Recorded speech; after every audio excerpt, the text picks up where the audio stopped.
Yo, what's up? My name's Patrouski. I've been playing PokeMMO for 10 years, and here's the top 5 things that I'm going to be doing to help prepare for Johto in PokeMMO.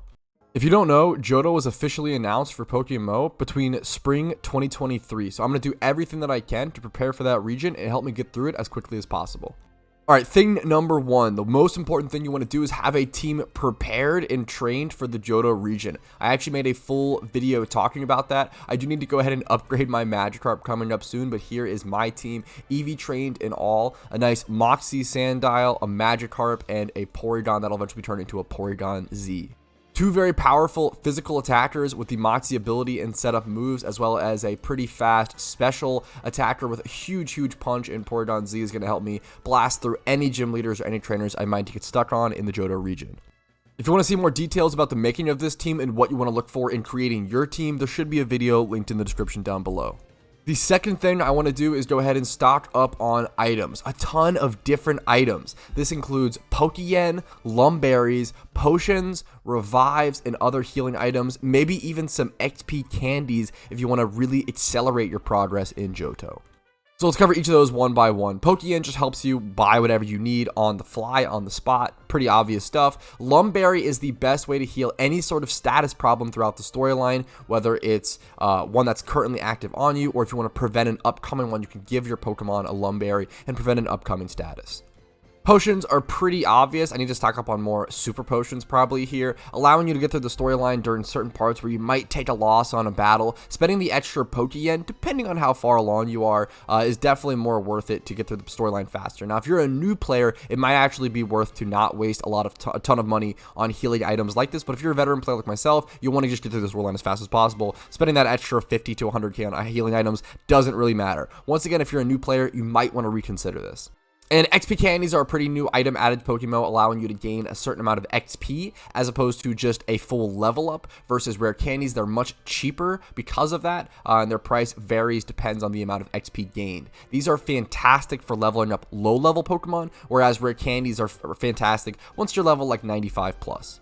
Anyways, on to thing number 3. I'm actually going to be watching some Johto speedruns. I've never played the Johto region, so it is going to be embarrassing watching me trying to get through this storyline. I'm going to be so lost, and I'm going to try my best to prepare as much as possible for it. I'm going to watch Johto speedruns, I'm going to watch some casual playthroughs, and just try to understand the general walkthrough of the storyline.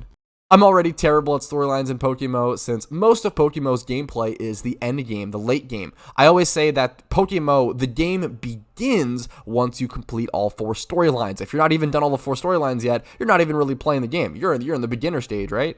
So I don't do storylines very often. I'm not super familiar with all of them, except for maybe Kanto and Unova, so I have a lot to learn with Johto. And I feel like watching speedruns and watching playthroughs and looking up some guides, some walkthroughs is going to be my best way to prepare for that. On to preparation number 4, selling off anything that could possibly be devalued by Johto, mainly extra gym rerun Typhlosions.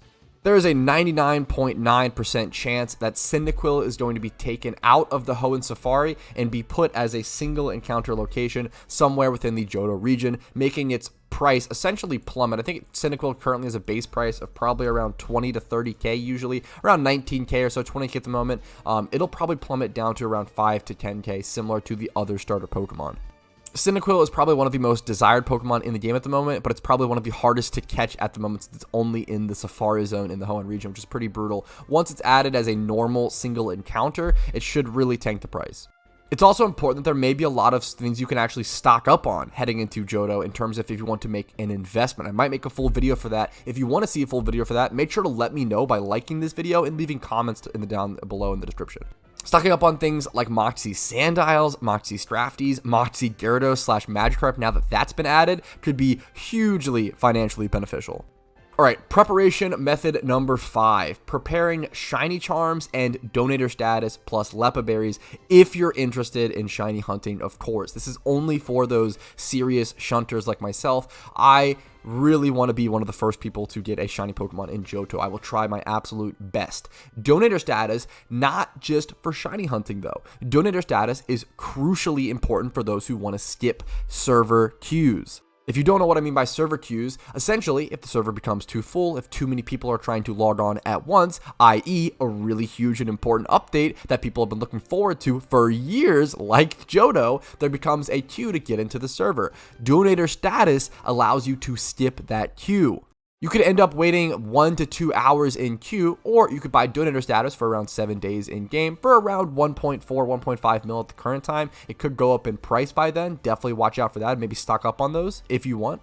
But I know that I personally will definitely make sure to have a donator status active whenever Johto drops, whenever possible, because that's going to save me a lot of time and even give me that increased little bit of XP and increased shiny rate. But honestly, the main reason is probably just getting through the servers.